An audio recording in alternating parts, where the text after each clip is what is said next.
Hello, my friends. This is Dr. Diana as patient, and I am pretty ill. Today, I wanted to talk to you about your eyes and EDS or Ehlers-Danlos syndrome. I've noticed that there's a lot of misinformation out there concerning the eyes, and I really wanted to address some of that today. We'll discuss a little bit too about what's going on with prettyill.com, where you can find me and our forum for discussions. And we use that as a hub for some of the studies that we're getting out. Now, as a way of introduction, if you don't know me, I am a therapeutic optometrist. Uh, and that means something different in every state of the union and something different in every country, which makes it very confusing. But here in Texas, where I am, therapeutic optometrists not only treat and diagnose eye disorders, but we also can write prescriptions, work with your physicians on systemic conditions that show up in the eyes, order MRIs, blood work, etc.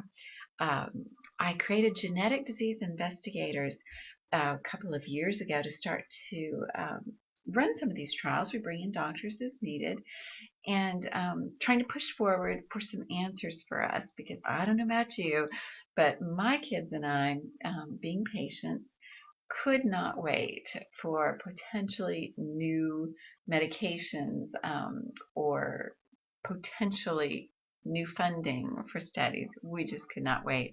And so I started the corporation, and we do a lot of our own clinical trials and preclinical trials. This is so awesome that we can reach out to people over the internet. I love social media because it does allow us to contact each other and to compare our symptoms. And this is, I believe, has really helped to speed up a lot of the research that I'm working on. And plus, I can actually be in my pajamas, so I love that too. And now, very quickly, quick picture of the eye. This is not totally accurate in that this is not a normal eye. There's a small retinal tear here. But in the eye, we have a lot of collagen. About 80% of the eyes consists of collagen of different types. And depending on what type of collagen may be affecting you, it can manifest itself in various ways throughout the eye. And that's where my studies began. Because although the tongue may hide the truth, the eyes never. The eyes are an amazing way of looking into our bodies. It's the only place in the body, for example, excuse me, that we can look directly at blood vessels. We can look so closely that we can see individual blood cells go by in the vessels. We can look at the optic nerve, which is considered to be an extension of the brain. And many of our conditions, I felt, would probably be would show some ocular manifestations, and indeed that is correct. And it started to give me some answers and other places for us to look. So let's dispel some of these the misinformation out there first, and we'll do this with kind of a truth or myth theme. This is always kind of fun. So what I have seen out there in some of the literature, on some of the major websites concerning Ehlers-Danlos, that I wanted to discuss with you. So, truth or myth? This will be our first one. I've seen this quote: patients with EDS will often exhibit epicanthal folds. Is that true or false? Now, epicanthal folds are this fold of tissue that you see here toward the nose. Okay, you often see it with babies and toddlers, where sometimes it even looks like the child has crossed eyes, but in actuality, that fold of skin makes it look as if the eyes are crossed. So what we do as eye doctors is we just pull this back on both sides, and we take a look and see if the eyes are following properly, etc. But this has been, I don't know who started it, has been in the literature, and then people just keep repeating it over and over. And I went back and thought, I don't think that's true. In fact, look around if you're around other patients with Ehlers-Danlos or your family members. No, we do not exhibit epicanthal folds typically. So that is a myth that keeps getting repeated, and we need to stop that. What is true, we develop anti-mongoloid slants. Yes, so I want you to be smart. Please know the difference between epicanthal folds, no, we do not show those, and anti-mongoloid slants. Yes, anti-mongoloid slant is where the outer corners of the eyelids, upper eyelids, tend to slant downward, if you will. This is an excellent picture of my own kids. Aren't they cute when they were little? And you can see on them, their eyelids here kind of go down. All right, they slant downward. And sometimes this presentation can be fairly pronounced, as it is fairly pronounced in me. But I get to see that in people, and I do suspect sometimes that they may have a connective tissue disorder. So the other things in our eyes that we find very typical in collagen disorders are what we call floppy eyelid syndrome. It's a horrible name, isn't it?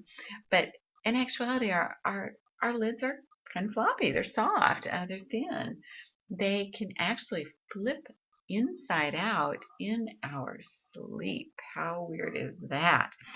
So we do tend to develop floppy eyelid syndrome, and very commonly, I would say almost 100% of us develop nocturnal lag ophthalmos.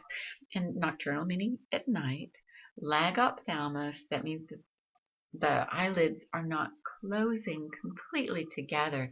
They stay open generally 1, maybe 2 millimeters, which doesn't sound like much, but if that exposes the cornea, that front layer of the eye, if you will, to air all night long, and it is not meant to be exposed to air. That's why we blink. We're constantly putting tears on the eyes.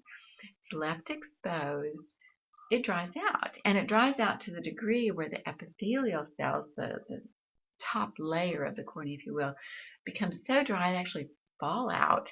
And we can see this with a slit lamp, oftentimes without even using dye. Usually we'll have to use fluorescein or rose bengal dye or what have you. But I can oftentimes see this without even using any dye. It can be so pronounced. So a lot of us start our day with extremely dry eyes, and it makes it rough. So for everybody out there, if you have someone look at your eyes while you're asleep, be picky about who this may be, but take a look and see if indeed you do have some nocturnal lag ophthalmos. You'd be in good company there. So this brings us to our next truth or myth: dry eye syndrome. Dry eyes are an uncomfortable problem. Is that true or false? Heaven's sakes, if you have experienced dry eye syndrome, you will know, like I have, it is so beyond uncomfortable. It can be painful and disabling. Mine got so bad that I wasn't able to read in the evenings. I couldn't do anything. Basically, I just had to close my eyes and try to go to sleep or something to get through it. My son's became so bad that he developed this abnormal blink where his eyes would kind of roll around and he'd blink like a tick or something. And I realized they were just so extremely dry. Now, there can be many reasons for us to have dry eyes. Mechanical causes, what we discussed already, the weak connective tissue or floppy eyelid syndrome, and the nocturnal lag ophthalmos, the eyes not closing all of the way, can expose the eye to too much air. So eye drops to keep the eyes moist, eye ointment, say non-preserved eye ointment, is excellent at nighttime to help cover up that cornea and protect it from the air. No ceiling fan, if you can keep from blowing a ceiling fan at night, certainly avoid your eyes. Even in the car or in your rooms, if you can keep a fan away from shooting towards your eyes, that really helps. Okay, and we have many ways of hitting dry eye syndrome, but what we never did try to do was treat this neurologically, and that's where my research took me, was into some of the causes of some of these problems we have, that were actually neurological causes. And one of the medications we'll be bringing out soon will hit the neurological cause of dry eye syndrome. And what a help was that! That at least brought us back to baseline where we were before. My son lost his weird blink, and I was back to just normal dryness as opposed to disabling dryness. Big difference. Now, what can we do for this dryness? Like we talked about drops, etc. Punctal occlusion. I do recommend this. It's very easy to do. Well, it's for the eye doctor. You can't do it yourself. But this is a picture of an eye. If you can imagine, this is kind of nose side. Okay. We have a little hole at the top of the upper lid and a little hole at the bottom of the lower lid that we call puncta. And that is where the tears drain. Okay. It goes out through the puncta. It's like a drainage hole. And what we do with punctal occlusion is we put a little stopper, a little cork in there, okay? So the fluid doesn't drain out as much, and hopefully we retain some tears in the eyes. Now, what we used to do is when dry eye syndrome was severe, is do 4 punctal occlusions per patient. That is 2 in one eye and 2 in the other. We'd block both the top and the bottom. There was some discussion as to whether or not this was good or bad, because by blocking all drainage, but evaporation still taking place, some of the crud, if you will, in the tears was just getting condensed as the tears would evaporate. But the crud, you know what I mean, like crud, okay, the bacteria, the dust, et cetera, had no place to go. It just got concentrated on the eye. So what a lot of us do is we'll do the inferior punctal occlusion to prevent most of the tears from draining out, but we'll leave the top one open. Recommend lots of moisture drops. We usually use a steroid drop for a while. Restasis is a prescription drop to help form new tears and get that with mixed results. But anyway, the drops will help flush out some of this crud, and it can exit through the superior puncta, and that seems to be a good compromise. I used Lacrocerts, excuse me, which is it sounds wonderful. It's this little disc, this little cellulose disc you put inside your lower lid. It kind of melts during the day and provides some moisture throughout the day. It sounds wonderful, right? It didn't really work for me. When I was at my worst, I was trying everything, right? And I was a little disappointed in it. So I guess everybody's different, but that is a possibility. So, and we have many more options for dry eye syndrome. I would not recommend the laser closure of the puncta because it does tend to reopen because the connective tissue is poor. Now, moving on. Next, truth or myth. Quote, EDS patients are not candidates for LASIK, radio K, etc. You've probably heard of, if you haven't already, done one of these procedures to improve your vision. So are we candidates for this or not?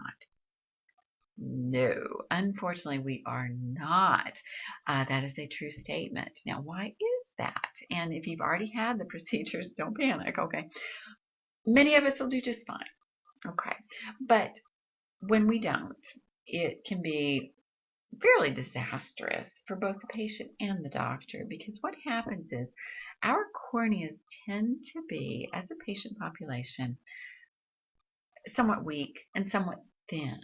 We know now as eye doctors much more than we knew years ago when we first started doing LASIK, that if the corneal thickness is not above a certain amount, do not do this procedure because it can make the cornea too thin, and it can actually make the cornea bulge, much like keratoconus. And this is a picture of a patient who has keratoconus. See where this cornea, this top layer of the eye, is kind of bulging out because it's so thin. Pressure pulls it out, and then this cone drops down below center, which makes it difficult to correct the vision with glasses and can make it difficult for even contact lenses. We usually need a rigid contact lens to try to replace this irregular curvature with a more regular curvature.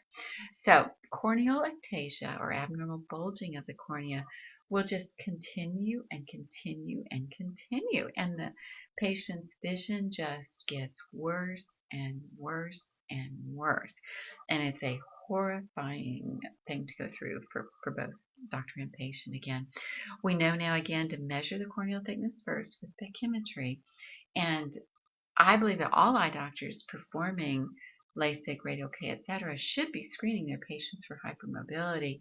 What we do find is that patients who tend to develop keratoconus and corneal ectasia will tend to have hypermobility of the phalangeal joints, as fingers, for example, and radiocarpal joints or wrists. They may not be hypermobile as we're used to seeing in their their elbows or their knees. They may not be able to put the palms on their flat palms on the floor, etc. But their fingers and wrists tend to be very hypermobile. So what we do see coming up for these patients is going to be truly awesome, be it for keratoconus or corneal ectasia. And that's called corneal cross-linking. I'm so excited about this. Corneal cross-linking. Unfortunately, it's not going to be available outside clinical trials for probably about 4 years, but I've been following this very closely throughout clinical trials and spoke to one of the specialists just last month about this. And it's going beautifully. What is involved is putting riboflavin and then using ultraviolet A on the cornea. It's not invasive at all. This is all done on the surface. It takes about 30 minutes or so at least. But this improves the cross-linking between the collagen fibers. There are little little things, I'm trying to picture, to connect collagen fibers, which are like spaghetti noodles, if you can imagine, and tighten that up. And it does stop the progression of keratoconus, and oftentimes will even reverse some of that bulging. It's an awesome new science that I'll be staying abreast of and let you know how it's going. Meanwhile, what can we do for this? Because keratoconus and corneal ectasia does hit patients with connective tissue disorders often. Again, the large contact lenses I mentioned before, Synergize has one that's fairly comfortable. The regular gas permeable lenses sometimes will work at least for a while. We need to replace that abnormal curvature with a regular one. Intacts I don't see used as often, but oftentimes by the patients in time, where this is inserted inside the cornea toward the center and flattens the center of the cornea, often returning the patient to more regular vision, if you will, or more correctable vision with glasses. When all else fails, a corneal transplant, here's one, may be needed. Okay, another truth or myth. I love this. Truth or myth? Blue sclera is a sign of Ehlers-Danlos syndrome. And I'd like to thank Shay at zebrasoup.me. This is probably the most seen eye around the world by now for her wonderful picture. Obviously, this is going to be true. Okay, but what is blue sclera? With Shay, you could see her blue sclera right here with this red arrow from a mile away. But the best way to probably view this, many of us, is to, as doctors, have the patient look toward the nose and shine a pen light, with the room light being fairly dim, toward the temporal, toward the ear area of the white part of the eye, and you'll oftentimes see this blue shadow. So what are we seeing? The white part of the eye, the top layer, is the conjunctiva. You've probably heard of conjunctivitis, where you can get a red eye, pink eye, something like that. That's the top layer. Underneath that white layer is called the sclera, which is more of the structural foundation of the eye. Now, the sclera in collagen disorders is often fairly thin because it is made of some of our weak collagen. When it is thin, we tend to see the underlying layer of the sclera called the uvea shining through. The uvea is a gray, blue, sometimes brownish structure. So what you are seeing when you see blue sclera is actually the uveal layer shining through the scleral layer. Okay. We will see this normally in babies and toddlers because the sclera becomes thicker as they age. But in someone who's past that age, we normally would not see a blue sclera. It's an indication of a collagen disorder. Okay, another truth or myth. And I found this in a slide of a presentation of a specialist who is taking, what he said, a special interest in Ehlers-Danlos syndrome. And it kind of took my breath away, so I wanted to bring this forward. Okay, truth or myth? Lens subluxation is often found in Marfan's or in type 6 Ehlers-Danlos syndrome. Now, in this picture, I'm going to get you oriented. This is the eye. Okay, it's a dilated pupil. This is the upper lid. They're pulling that up. Okay, this is the lens of the eye that looks like it has fallen down. Okay, it should be in the center. It shouldn't be whoop, drop down like that. And this is the colored part of the eye, or the iris. So this is a little tricky. This question was tricky.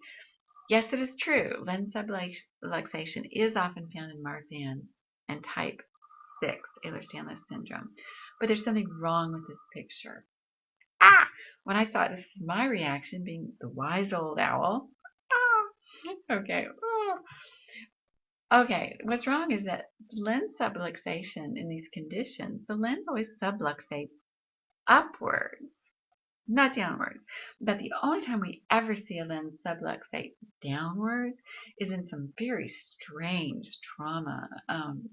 And even then, it'll tend to go upwards. So in Marfan's and type 6 Ehlers-Danlos syndrome, we do see the lens subluxate, and it subluxates upwards. And this is also not difficult to see.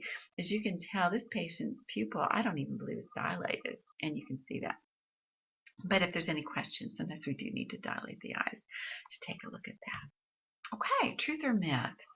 This is taken right out of some verbiage from Ehlers-Danlos site, and it just killed me, so I wanted to bring it forward. Okay, quote. Many EDS patients are photophobic. That means they're sensitive to light. Okay. Some squint, causing an angry appearance and angioid streaks. And that was misspelled. Ah! I just died on this one. Okay, let's break it down. Okay. And I think I know how this sentence came to about. First, no, this is all wrong. Okay. But many EDS patients are photophobic or light sensitive. True. Okay. Why is that true? For a couple reasons. One is some of the phenotypes, if you will, the appearance of Ehlers-Danlos syndrome patients tend to have lighter colored skin. You hear that some phenotypes are blonde, blue-eyed, etc. But also even patients with darker skin, darker hair, like my sister, or although I'm blonde, my skin is not as light as, say, my son's. But you look in the back of our eyes at the fundus. This is a picture of the back of the eye, what we call the fundus. And it can be very blonde. We call that a blonde fundus. There's very little pigment back there, and that makes us more light sensitive. So one is just the fact that we are born with less pigment in that area. The other reason is that a lot of us develop dysautonomia or autonomic dysfunction, pupil abnormalities, where one or both pupils become big. They may stay big, they may go down to normal size, but whenever the pupil is large, it also makes us more light sensitive. So those are two major reasons where, yes, EDS patients tend to be photophobic. Next part of the sentence, some squint. Now, I take personal offense to that because I think most of us are pretty happy people. I see a whole lot more smiles than I do squinting, and we don't look angry. But I think I know where they got this from. Squint was an old term. We're talking decades. Standing for, or meaning, that the eyes, one or both, would tend to turn in or out. Okay, we call that a strabismus. But I don't know how it got started. Laymen started calling that a squint. That got dropped decades ago. But somebody who wrote this saw squint and took that to mean literal squint. And then they jumped to an angry appearance. Okay, so that's wrong. But then angioid streaks, the correct spelling is down to the left. Totally unrelated here. But yes, many patients with Ehlers-Danlos syndrome or collagen disorders can develop angioid streaks. What are those? Here's an excellent picture of some. Those black arrows point to what looks like mud cracks, if you will, in the back fundus of the eye. And generally speaking, those are fairly benign. Okay, we as eye doctors like to keep an eye on them. There are breaks in Bruch's membrane, a layer of the choroid, indicating weak connective tissue. Again, they're fairly harmless unless we get some tiny blood vessels that may creep into those cracks. We don't want that because those tiny blood vessels are abnormally weak and they can leak. And if they leak, then there's blood in the eye, and then that causes fibrosis, and it can cause retinal detachments, and et cetera, et cetera. Just it's a mess. So if we ever see little blood vessels creep into those angioid streaks, we like to have those lasered taken care of immediately. I've got to tell you that before I went on professional disability, I saw a fair number of angioid streaks. Never, ever saw pannus or that weird blood vessel formation in any of those patients. Does it occur? Yes. Did I see it? Nah, not very often. So I tend to not get too alarmed, but it is something to know. So that statement is a myth and kind of horrifying. Okay. Truth or myth? I love this question. Patients with EDS are more prone to glaucoma. Is that true or false? The answer is we don't know. There is nothing in the literature. My suspicion is yes. And why do I think that? Some of the clinical trials that I ran looking into the eyes of patients with Ehlers-Danlos syndrome indicated some hints of damage to the optic nerve, oftentimes when the pressure of the eye was perfectly fine. We call that normal pressure glaucoma. Now, we have to be very sure as eye doctors to check the thickness of the cornea when we evaluate the pressure of the eye, because if the thickness of the cornea is thin, okay, relatively speaking, then it gives us a lower reading of what is probably true ocular pressure. So we kind of make adjustments, if you will, in our mind of, oh, it could be actually higher. But the optic nerve is very special. And some doctors out of Stanford found out, no, wait, Stanford, I'm sorry, Vanderbilt, credit where credit's due. Vanderbilt discovered that glaucoma, they believed, actually begins in the brain and works its way down the optic nerve. And what we're seeing when we look in the back of the eye here, and this white moon, if you will, is the optic nerve, what we are seeing is the final result of some damage to the brain. That makes a lot of sense because the optic nerve is a cranial nerve, but it is the only cranial nerve that is a direct extension of the brain. It comes right out of a part of the brain called the lateral geniculate nucleus, okay, and travels down and exits at the eye where we can look directly at it. So it does make sense to me that there's a problem up at the brain area and it works its way down, and that's what we're seeing. It also explains why oftentimes the pressure, the fluid pressure of the eye is perfectly normal or appears to be perfectly normal, and yet we see damage to the optic nerve. It also explains why we can lower the pressure of the eye, and some patients, their glaucomatous damage to the optic nerve will still continue.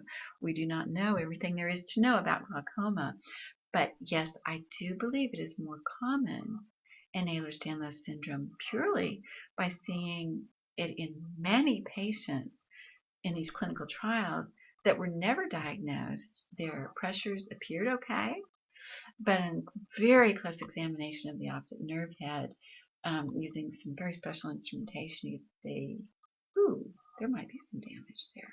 So I'd love to see a study on that. It needs to be done. Brings me to another great question. Truth or myth? Patients with EDS are more likely to develop macular degeneration. Is that true or false? Here's a picture of a patient with what we call wet macular degeneration.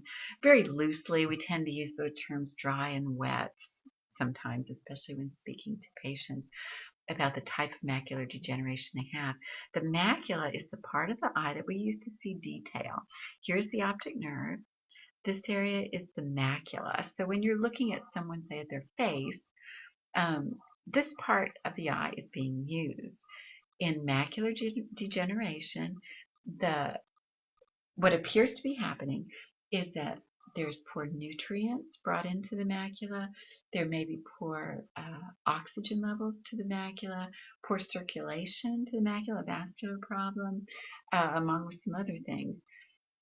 And that just sounded like a lot of the problems that we as a population develop in our brains and other parts of the bodies. How many of us have vascular disorders, be it aneurysms, hypoxia, high intracranial pressure,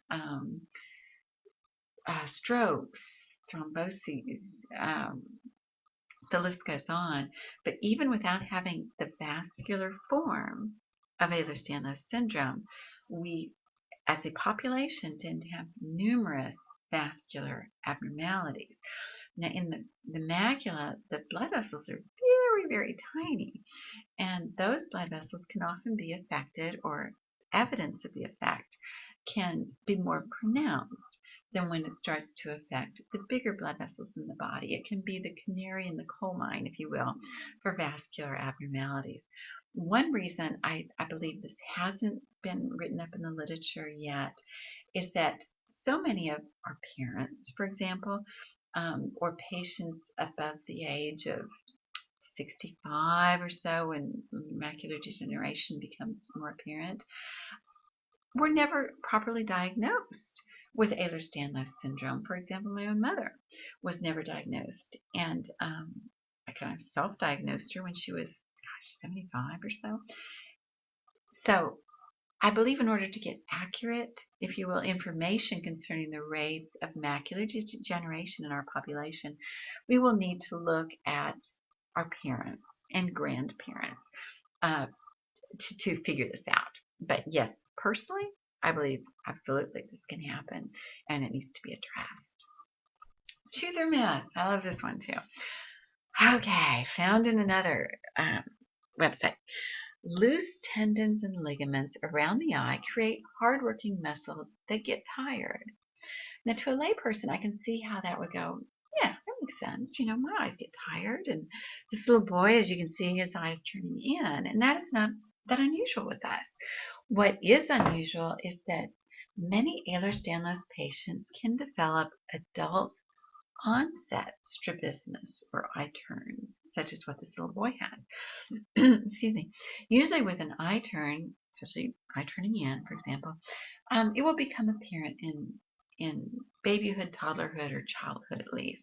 But it is very unusual to have that occur as an adult for the first time. So I was discussing this with a doctor who specializes in Ehlers-Danlos syndrome, and he said he had noticed this occur in a lot of his patients, has had eye, and he said he believed it was because of the weak ligaments in the eye and perhaps the muscles. And I countered with, yes, but if that were the case, wouldn't the eyes just be rolling around all over the place? Why would they be turning mainly in and sometimes out? I do believe the cause is neurological, and indeed we are able to reverse this usually, at least to a certain degree. Now, what is the clue that this statement is not, one, written by a doctor, and two, if it is, it's not someone who's familiar with the eye? The first clue I had was loose tendons and ligaments around the eye. Okay. Ligaments connect bone to bone. Tendons connect bone to muscle or muscle to other structures. For example, we'll see tendons in the eyes. We do not see ligaments in the eyes. There is no bone-to-bone connection. So already I've gotten through the first 4 words of the sentence and I'm alerted that, whoa, I can't trust what the rest of the sentence says. So yes, we do work our muscles hard, but if we're going to be precise about our conditions, we want to make sure the science is correct, and the science is not correct. So the cause of this adult onset strabismus is generally what we call lateral rectus palsy. The lateral rectus is the muscle that pulls the eye toward the ear, if you will. Okay, when it becomes partially, palsied or paralyzed, if you will, or gets tired easily, what have you, the eye will tend to swing in. Usually neurological, usually reversible, which brings me to our current study. We're just completing, and I hope to write this up very, very soon, about why this is happening. So I'll let you know about that soon. But truth or myth?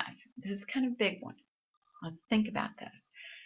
Hypermobility, Ehlers-Danlos syndrome, or what some of you call type 3, is a genetic disorder of collagen and is autosomal dominant. And while we're talking about it, let's just throw in the 50% of the classical EDS patients who do not exhibit disorders of the COL5A1 or 5A2 gene. Okay, those are known genes that can cause classical EDS. Is this truly a genetic disorder, and is it truly autosomal dominant? We've all accepted that that is the case. I think we're missing too much. Okay, so what I have done is kind of gone back to everything we presume to be correct and kind of said to myself, okay, prove it, or if not, let's look for other reasons this could be occurring. For example, the autosomal dominant condition. When I was first diagnosed 11 years ago, the big talk was about how in an autosomal dominant inheritance, 50% of the children should be affected, but in reality, about 80% of our children were affected. And if you talk around with your friends or in the forums, etc., Facebooks or what have you, you'll find that the 80% is pretty accurate. And I remember the geneticist saying, when this is figured out, it is going to change genetics as we know it today. Because it should be 50%. Something else is up. Okay. Now, genetic disorder of collagen, if it indeed it is a genetic disorder of collagen, I would like to know what gene is involved. Okay. And if they can't point to the gene, then let's look at other things that can cause hypermobility. They can be acquired problems. They might be epigenetics, you've probably heard of that, where genes turn on and off, etc. But that wouldn't cause more than 50%. Could it be a disorder of fibrillin? How about microfibrillin? Is anybody considered elastin disorders? Or, again, I revert to the acquired disorders of hypermobility, maybe in combination with some other genetic defects. I think, for example, in the 11 years that I've had it, I was first diagnosed with classical, told I had the mass phenotype, which you may be familiar with, which is now classified under the Marfan syndrome because it looks like it's a fibrillin disorder, or as Stanford believes, it may be more of a microfibrillin disorder. So we need to basically get our act together on what is genetic, what is acquired, what part of the collagen or what part of the connective tissue is affected, to really understand our conditions. And we also need to use this genetic information to figure out why we have so many vascular complications without having the vascular gene for Ehlers-Danlos syndrome. So I've done just kind of a complete turnaround and had gotten to a certain point in my research before I decided to step way back and just relook at everything. And everything we had assumed to be correct, I would only take it as correct if we could prove it. And if not, I had to think of other reasons for these things to happen. Okay, one more truth or myth, because my wise owl again went, persons with EDS should see an ophthalmologist annually so the internal eye can be checked for retinal and lens problems, among other things. This is not an OD, a doctor of optometry, but an MD with a specialty in eye issues. Well, one, let's not throw an entire profession under the bus, especially not my profession, because optometrists are held to the same medical, legal standards of care as ophthalmologists. And if you see ophthalmologist spelled without that H, O-P-H, okay, you know that these people probably are not familiar with eye conditions. But another clue if you're looking for good sources of information. But no, doctors of optometry, and again, it varies depending on where you go, are absolutely trained to look inside the eye, work with your doctors. Not all of them do. You want to go to someone who is comfortable with that, but legally, they absolutely can and should do that. They are primary providers of ocular care. So the vast majority of patients showing up at an eye doctor's office will show up at an optometrist's office. And the ophthalmologists who perform eye surgery would much rather be in the surgery suite, as would I if I was an ophthalmologist. So primary care is the place to start educating doctors on Ehlers-Danlos or collagen disorders, joint hypermobility syndrome, how it can affect the eye, and optometrists are part of that team. So, and I've enjoyed being part of that team. Yeah, what do we have upcoming? Let's see. Oh, there's some exciting stuff. First, correcting our blood volume without salt or saline infusions by hitting the heart of the matter. This was really fun to figure out. I was one of the blessed ones who never needed saline infusions, but I absolutely have postural orthostatic tachycardia syndrome. My son had IOH, or idiopathic orthostatic hypotension, and my daughter has a mild case of POTS. We were able to avoid salt and saline infusions. I'd like to see if we can't help other people do that. Treating the true cause of interstitial cystitis or pelvic pain syndrome. That is rampant in our patient population. I don't know if you've noticed that, but it took a while, and you'll probably notice that our conditions can improve spontaneously or continue down a path of changes. And I was continuing down this path of changes. So every change that I came across, I wanted to figure out why this was happening. I knew a lot of patients were complaining about pelvic pain syndromes, bladder conditions, interstitial cystitis, etc. And then it hit me. So I was like, whoa, I had to figure out what the heck was going on. Fortunately, I believe I've got that answer. So we're wrapping up that patent right now. Treating our dry eye syndrome neurologically, as we discussed, I think it's going to be tremendously helpful, and it's not that difficult to do.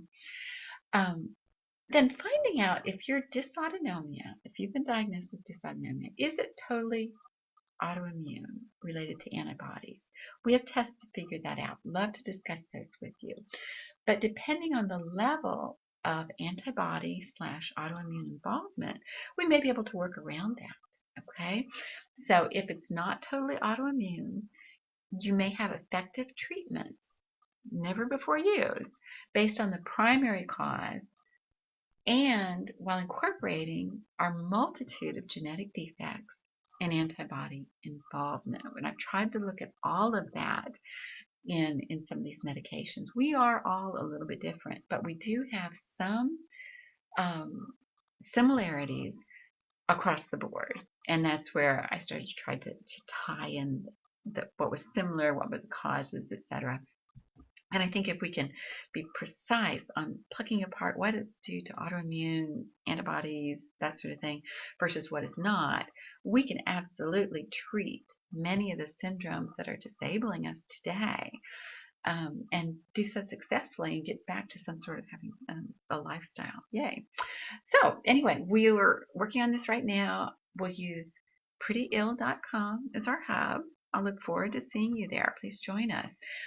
We have a forum at prettyill.com. I pop on as much as I can. Bear with me. We've got a lot going on over here. But there's some great folks on there. Absolutely great. There's Facebook, Twitter. Twitter I do fairly well with. Facebook, I got to tell you, I'm just horrible with Facebook. It just can so overwhelm me. I don't know how you guys can keep up. So I do try to stay on top of the forum. So I'd love to see you on the forum. I have a consultancy arrangement. If you really need some individual questions asked or need some guidance, we can kick some things around, because it really does take a village for most of us. We have so many complications or potential complications, and your doctors cannot, or most doctors cannot know everything. I mean, we're human. We can't know everything. But we might be able to propose some of the new studies that are out, the new treatments that are out, things to look at that your doctor may not have considered before. And love to help you if you need help. So, and our website, woohoo, the big $1.49 book, Your Eyes and EDS. exploring the ocular effects of various collagen disorders. Lots of cool pictures. I hope you enjoy it. Everything goes toward research. All the clinical trials, well, almost all the clinical trials, are self-funded because I really felt like we needed answers today. I don't know about you, but my kids and I could not wait for potential funding, potential new treatments. No, we needed answers today. So I hope you enjoy the book. I will send you a worksheet for your eye doctor, no matter where you are, that would help guide them through an eye exam for you, pointing out certain things to look at. I didn't incorporate this in this book because I'm continually updating it and will continue to update it as our clinical trials come out. So whatever you do, please don't lose hope. I am pedaling as fast as I can, but you never know what tomorrow will bring. One thing I did learn in my journey is that whenever I have the very worst day, I can almost count on the next day being better. So thank you so much for your time. I hope you enjoyed this. We're going to have a series of lectures. I'll try to make them shorter. And we'll try to do some webinars where we can get some questions and answers put into. Meanwhile, I'll look forward to seeing you on prettyo.com. And thanks so much. You guys hang in. Gentle hugs to you all. Bye-bye.